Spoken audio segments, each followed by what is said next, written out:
الحمدللہ رب العالمین والعاقبۃ للمتقین والصلاة والسلام علی اشرف الانبیاء والمرسلین اما بعد فاعوذ باللہ من الشیطان الرجیم بسم اللہ الرحمن الرحیم۔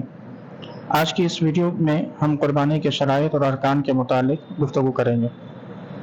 قربانی کے واجب ہونے کی 3 شرائط ہیں۔ نمبر 1 مسلمان ہونا، نمبر 2 مقیم ہونا، اور نمبر 3 اتنے نصاب کا مالک ہونا کہ جس کی وجہ سے قربانی لازم ہوتی ہو۔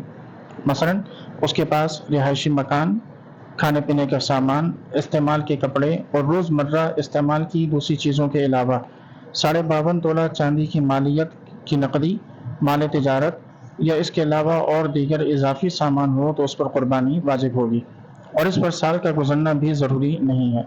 اور قربانی کا رکن اس جانور کا ذبح کرنا ہے کہ جس کا جواز شریعت سے ثابت ہو۔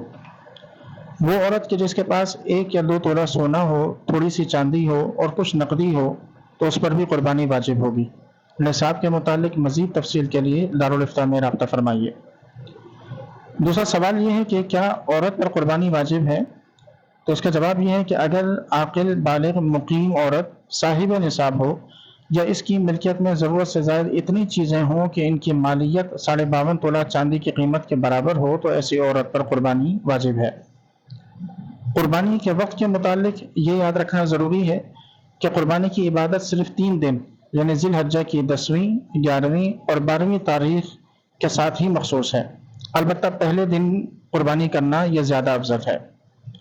اب آتے ہیں قربانی کی نیت کی طرف۔ تو قربانی کی نیت زبان سے کرنا یہ ضروری نہیں ہے، صرف دل ہی میں قربانی کی نیت کر لینا کافی ہے۔ البتہ زبان سے نیت کرے گا تو مستحب کی ادائیگی کی وجہ سے باعث اجر و ثواب ہے۔